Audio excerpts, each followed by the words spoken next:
Well, here we are back in a cave on the banks of the Dordogne River in France, thousands of years ago. And there's plenty of hair, as you can see, on the gentleman, but no hat and no hairdo to speak of. That hair is really interfering with his business. Nearby, the cave woman, his wife, is grilling a fish over an open fire. Now, the caveman is very plainly bothered by that hair that is growing so plentifully on his head in all directions. Suddenly, he looks over toward the fireplace and he sees the surviving backbone of a fish that has been eaten. And it gives him an idea.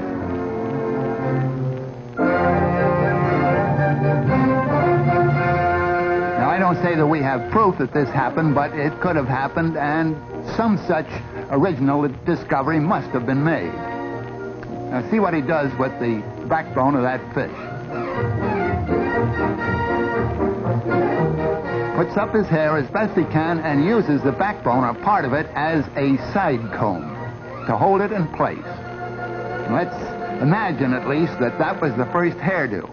Now we slip forward a few thousand years to the time of the Babylonians in the Near East.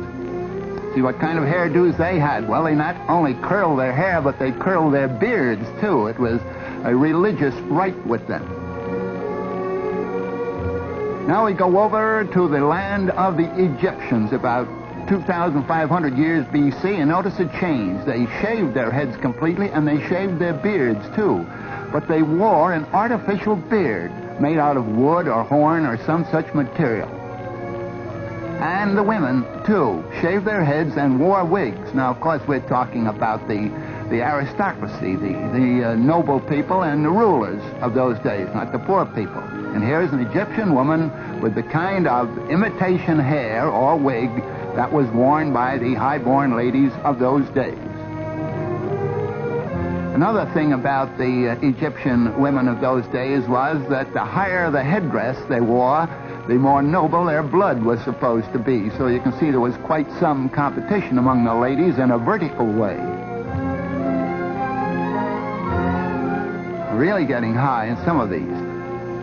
Another peculiar thing was that when the princesses or queens acted in an official way, they too wore an imitation beard on their chins. Now we're coming forward to the Grecian days. And of course, we know all about these from drawings and paintings of the old days and written descriptions. And many of these pieces, by the way, are actual survivals of those periods and have been preserved in antique shops and in museums. This is the Greek style of hairdo.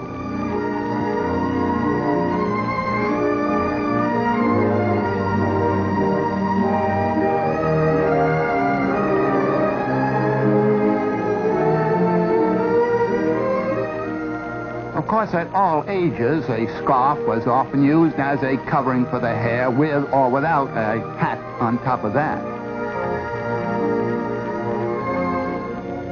Now we're coming forward to the Roman days. There is a Roman painting, and a peculiar place for it. It's on the bald sconce of a Roman. And here we have one of the Roman ladies of the court of Augustus Caesar. And this is the kind of wig that she wore. A very dark wig. Now she sees her handmaiden there with a very blonde head of hair and plentiful, and she decides to change her mind and get a blonde wig. Whereupon the poor handmaiden has her hair cut off and made into a wig for the patrician Roman lady. Here we see her now with a blonde wig.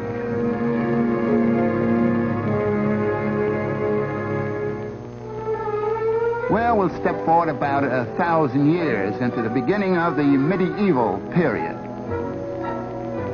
And this is the way the high-born young lady wore her hair then, in long ringlets, when knighthood was in flower.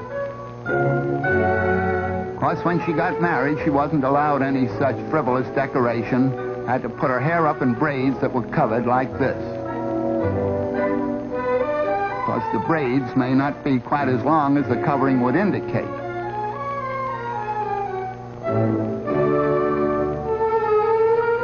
just a little added decoration.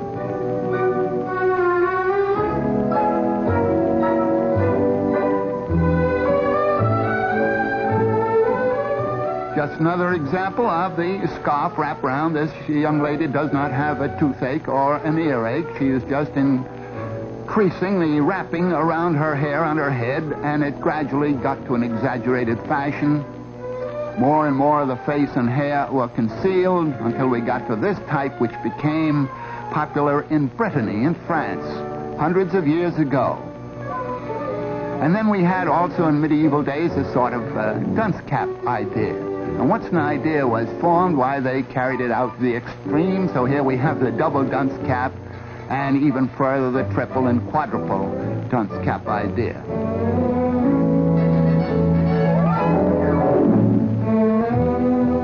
And of course, further decorations were added.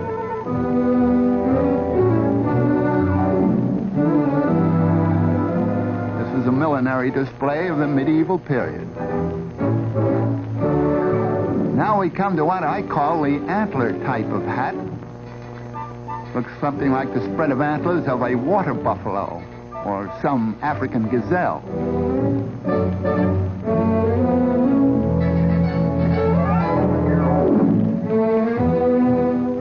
And this might be the ox type of decoration. This was popular, by the way, in England, about the time of Ivanhoe and Richard the Lionhearted. Only for high-born ladies, of course. And then, of course, the men weren't going to be completely left out of the picture. Here's a gentleman with a tall vertical hat. And just in case of a change in the weather, notice that he has a different type of hat slung over his back.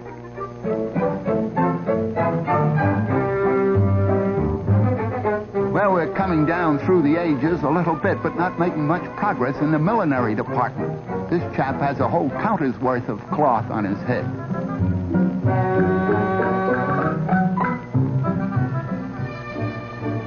Now, this is on the neat side, but that hairnet is studded with precious jewels. In this case, it's the first cost and not the upkeep.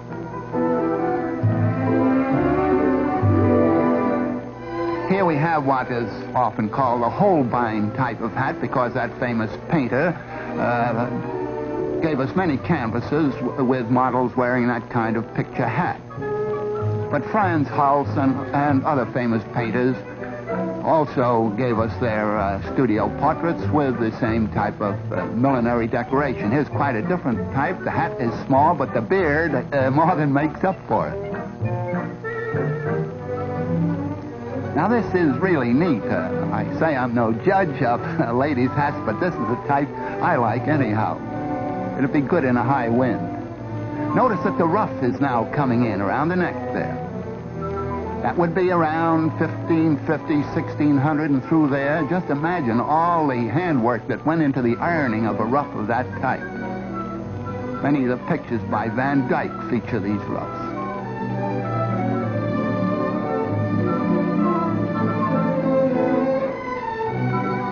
Here we're going into the vertical decoration again. You notice how it switches from the horizontal to the vertical and back again. High, low. Oh, and also we are coming into the corseted era, and in some of those old days they actually wore iron corsets. Of course, the whaling captors soon relieved the iron of its duty by bringing in the whalebone. This is just a simple country costume. I'm glad to say they've relaxed on that iron stuff. And here we have a lace bodice and a straw hat.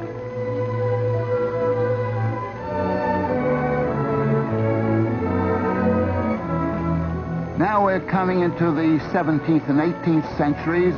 This is a model of a painting by Van Dyck. And so I haven't time to go on down to modern days, but as far as we've gone, I leave it up to you to know whether or not we've made much progress in hairdos and costumes and hats.